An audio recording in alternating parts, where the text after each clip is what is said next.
Hey, what's going on? This is Ben Zinn with Epic Guitar Instruction. Thanks so much for joining us today. We have a song lesson on the Lenny Kravitz classic, Are You Gonna Go My Way? This is such a great rock tune, and it's just chock full of good riffs, a lot of good stuff to learn, and so we're going to take you through all the sections of the tune, and yeah, let's have some fun doing it. We'll jump right in here. The song opens up with a great little pentatonic riff that's doubled from the open position and up an octave. And this is just all based around an E pentatonic in the open position. What you're going to do is take this second fret note here, and we're going to bend that sucker up and then release it. And then we're going to come down to the open third string. Now sometimes I see folks pull that off, which works, or you can pick the open string. The key is that we land on the E note right here, which is second fret, fourth string. So if you're new to bending strings, this is like great practice because you're playing a song and you're practicing bending all at the same time, especially if you just try to work that riff over and over again.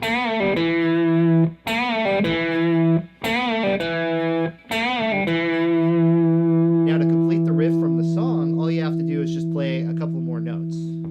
That's open E, open D, and then back to a fretted E note. And that's pretty much it. We're going to take a look at some chord stabs in a minute, but let's just vibe that out.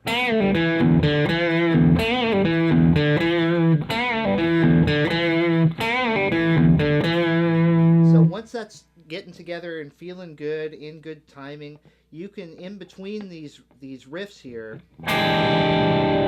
hit this E7 sharp 9 chord, or you can just hit the top two strings. Again, some flexibility in how we do this here. We just put this in between the riffs.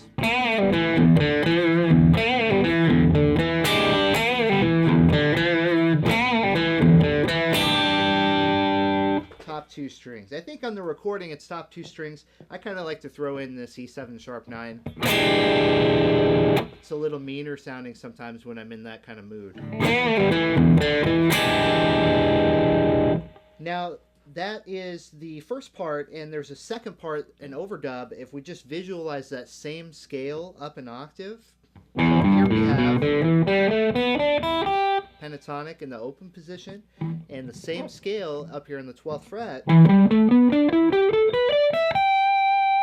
If you visualize this note as being the same as the one in the open position, which it is, just an octave higher, we're going to repeat that same riff, but it's going to manifest a little bit differently because of the lack of open strings. And so that's what we're going to do there. We're going to bend and release, pull off, catch this note, B, and then D, E. So if you have two guitar players and you want to play that, that's how you'd split up that section. So that main riff of the tune functions as the intro and also works over the verse. About halfway into the verse, that figure shifts up a minor third. So now instead of thinking this scale, you're going to think G minor pentatonic. And if you can visualize this, it helps you remember where the riff is. So we just temporarily change keys, and we're going to play that same riff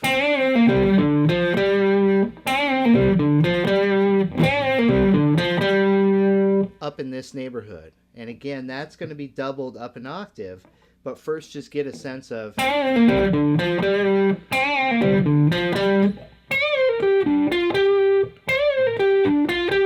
and from there we just work our way back down. There's some hit figures there, but we're not going to make this too complicated. We're just going to jump back down into the original position.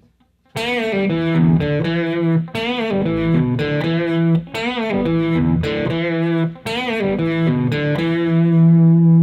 that's pretty much your verse right there. It's all about the riff. It's all about moving it up at the appropriate time. Hey, if you want to approach playing lead over a rock track like this, it's a good idea to brush up and be really well versed in your pentatonic scales, right? This forms the foundation for a lot of our soloing skills in songs like this one and in others. What we've done is put together a free video lesson and a coinciding ebook that outlines strategies for how to map out all your pentatonic scales, as well as a ton of examples that you guys can get to jamming right away. All you got to do to get that information, just click on the link that you see below. Click on that link. We'll send you a free video lesson on soloing strategies and a free ebook from Epic Guitar Instruction. This is like the little pre-chorus.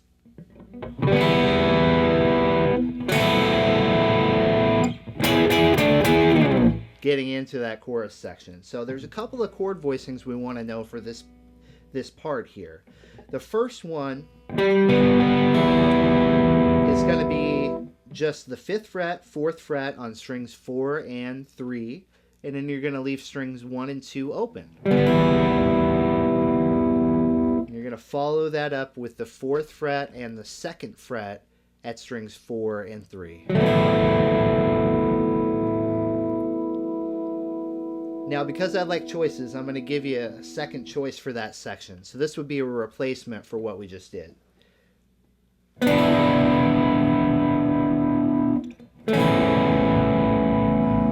So these two, again, it's just fretting on strings 4 and 3, this time at 9th fret and 7th fret. And then the second one is at 7th and 6th.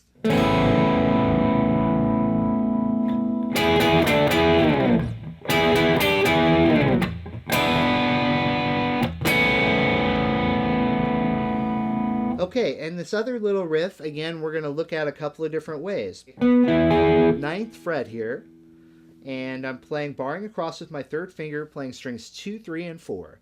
Now I'm going to go back to the 7th fret. That's a good move to try to get down there.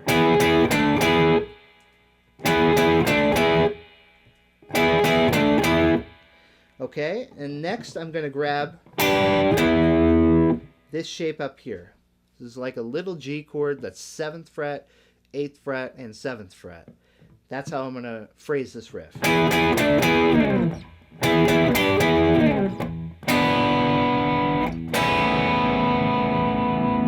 Basically, in terms of chords, this is E, D, E, and G.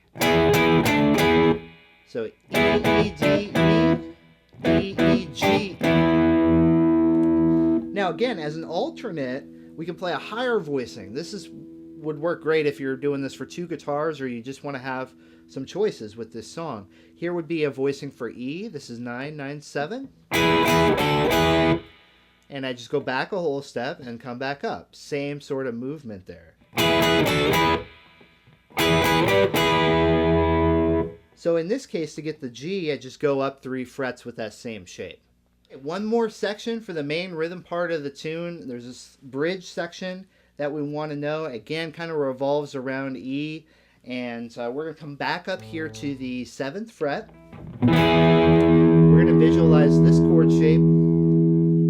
This chord shape. That's D. And then an A chord like this. So that's kind of the anchor points for the next section. And I'm going to abbreviate these a little bit, right? I'm going to take this finger off and just play these 3 notes. And that's kind of the move that I make within those chords. E 1 time, D 2 times, A, and then we're going to do this little move where we add the pinky finger onto the 7th fret of the 3rd string. This is going to make an A sus sound. So here's A, regular A, and then here's A sus. In context.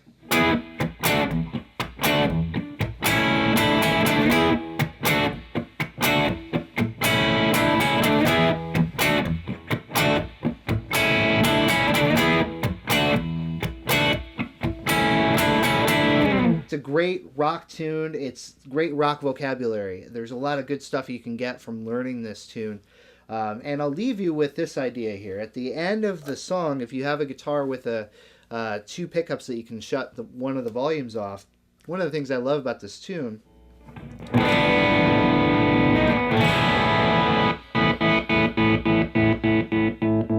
I love that. That's why I love Les Pauls. So that little trick is just leaving one little volume up, the other one off, and then basically your pickup selector functions as an on and off switch.